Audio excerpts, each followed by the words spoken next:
Hi, and welcome to day 5 of the Sleep Awareness Week. So you have your worksheet. If you don't have it, you can print it. It's in the description below.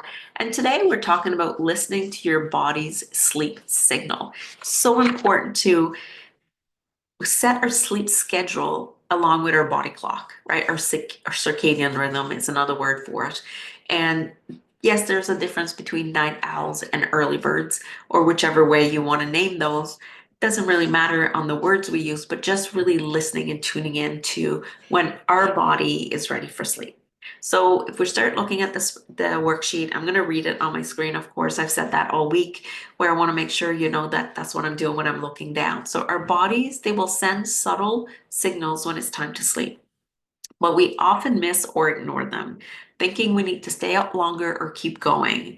Today, you'll learn to recognize the signs that your body is ready for rest so you can honor those cues without pushing yourself too hard.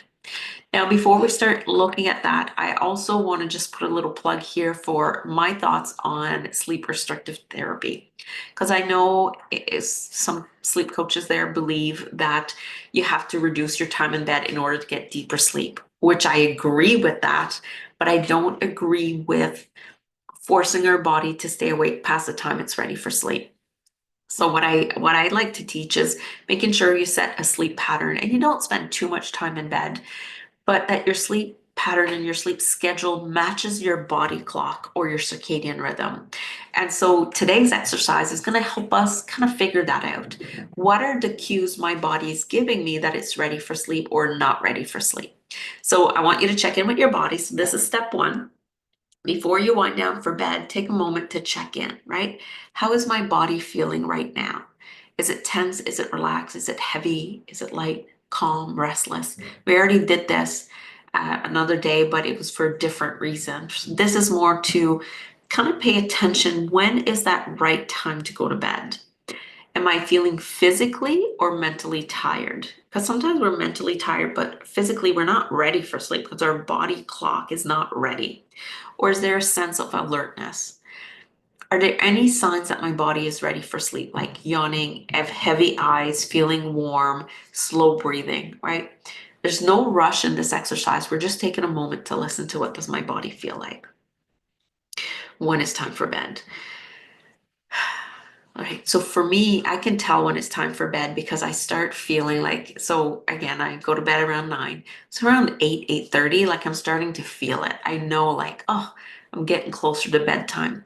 And if I was to describe what I feel in that moment, it's a sense of heaviness, but a good heaviness. Knowing that it's time for bed, like I do some yawning sometimes, not always, but I just feel that ease into that. Now, if I was someone whose body clock didn't want to go to bed till midnight, because that's what my circadian rhythm is, I would be more of a night owl. I'm really an early bird, but if I was, say, a night owl, at 9 o'clock, I would be alert. I would be ready for another task. I would be doing something. But if I was a night owl at midnight, I would feel that. So I'm wanting you to pay attention on when these sleep signals come in. And the other question was, am I physically or mentally tired? Because there's a big difference. We need to be physically active during the day in order to build enough adenosine that then allows your body to have those sleep cues. But if I wasn't physical enough during the day and I'm only mentally tired, I might not actually get the deep sleep I need. So also important to note this. Am I physically or mentally tired? Because even though some days I might not do a whole lot of exercise, I'm still physically tired because I've moved around enough. I haven't just sat down all day. I'm not talking about going for like a 5K run or anything like that. Just being mobile all day can create enough physical tiredness to go to sleep, right? So that's the first step. Then step number 2, I want you to tune into your sleep cues. What does those look like for you? So when it's time to prepare for sleep, ask yourself these things. Do I feel relaxed enough to sleep? Or is my body still tense and restless? And this is where we'll do some of those rituals that we added. So if my body is relaxed enough for sleep, then I don't have to worry about the rituals. But if it's still tense or restless, maybe I do some orienting. Maybe I do some gentle stretching. Maybe I sit with a quiet book that is not too activating in my mind or body to kind of wind down. And then as we learn tapping, which is another technique that I like to use, maybe we're using tapping in here to relax the body, send that calming signal from the amygdala to the rest of the body that it's okay to rest in this moment. Then ask yourself, am I feeling emotionally or mentally settled? So, or do I have racing thoughts, anxiety, or overstimulation? These are the things that keep us awake, is those anxious thoughts, those busy mind. So do I need to maybe write down all my thoughts on paper so that I have them there and I don't need my brain to hold on to all that information all night, keeping me awake? Maybe that's some of the things you need to do. Or is there any physical signs that my body is telling me it's ready for rest? Are you noticing the yawning? Are you noticing that you're just more tired? What's those physical signs? If your body isn't signaling sleep time yet, that's okay. Try a gentle ritual to help you wind down, or simply give yourself some time to transition from the day, right? Again, we've talked about this before, but if I'm go, go, go, go, I need that wind down time before I go to bed, because my nervous system is just too hyped up. It's all about the nervous system. If the nervous system stays hyped up, then we need to find a way to calm it down to ease into sleep. And then step three, as always, we want to reflect on this. So after you've gone to bed, take a moment to reflect. What did I notice about my body's sleep signals tonight? Right? Where were there any physical signs that I was truly ready for sleep? How did honoring or not honoring my body's signal affect how it felt when trying to fall asleep?